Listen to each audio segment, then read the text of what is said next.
cults have come to be thought of as groups that make full use of mind control. Through the following statements, protective persuasion gained a cause, and a Christian pastor, who called himself a rescue counselor, became a savior for believers' families.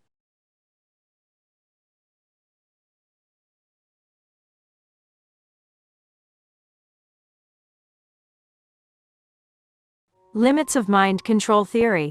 What is noteworthy is that Japan is the only developed country where such illegal acts are still practiced. In the United States, a practice known as deprogramming, in which believers of certain religions are kidnapped and imprisoned, has been active since the 1970s. This is carried out by a professional defector called a deprogrammer who is hired by the family.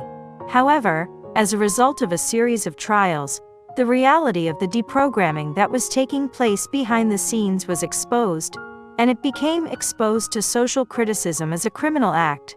In the 1980s, deprogramming gradually declined, and clinical psychologists and psychiatrists began to take the lead in exploring non-coercive persuasion that respected believers' autonomy. This is also influenced by the American culture. The country is a multi-religious country where Protestants are the mainstream. But learning from the history of Protestants, who were persecuted by Catholics, the country is critical of acts that suppress religions other than one's own, and the country's representative religious groups. As early as 1974, the American Council of Christian Churches adopted a resolution against deprogramming. On the other hand, in Europe, although they are strict against cults, the act of deprogramming itself is hardly practiced. France has enacted an anti-cult law that cracks down on cults. Despite this, even in a cult, family members are the ones who directly persuade members, and counselors do not meet the members themselves, instead concentrating on their role of providing advice to family members.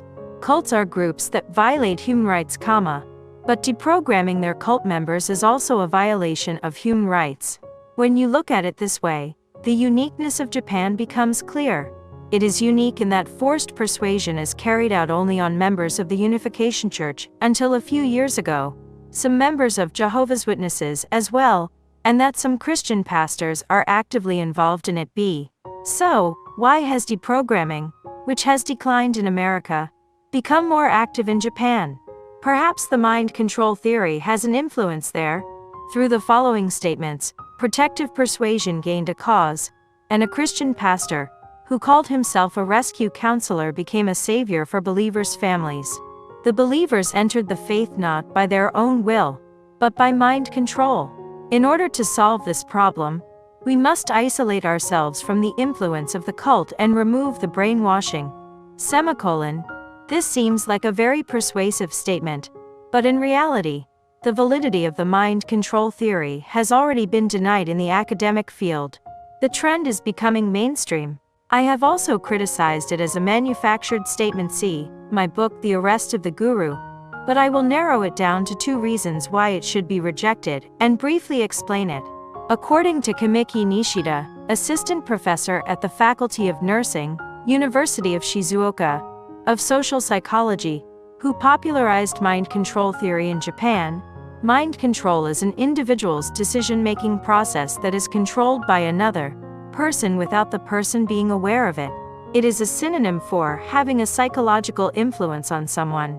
Nishida, what is mind control?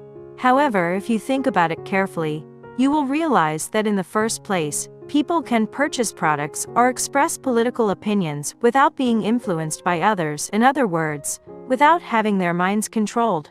Deciding on something is something that cannot be done in the first place, as is clear from TV commercials and trends. It can be said that mind control theory has become more absolute than necessary, and has been abused. Another point I would like to bring up is the actual low membership rate of religious groups that are said to use mind control. The Unification Church is no exception in this regard. According to a survey by Eileen Parker, a prominent British religious scholar, only 4% of Unification Church members who attended the seminar remained members 2 years later.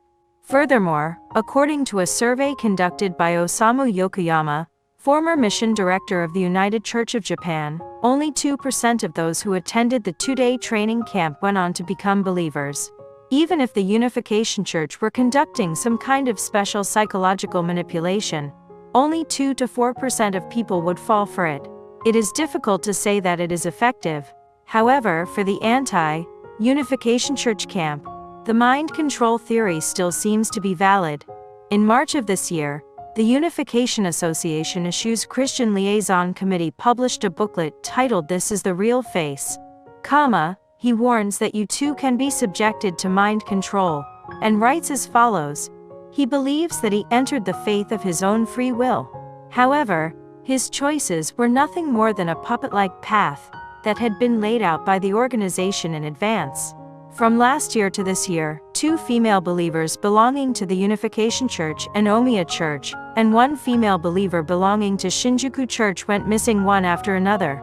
There was no reason for all 3 to suddenly disappear, and one was forcibly dragged into a car in front of fellow believers by several men who appeared to be posing as construction workers. The perpetrator and his background are still unknown.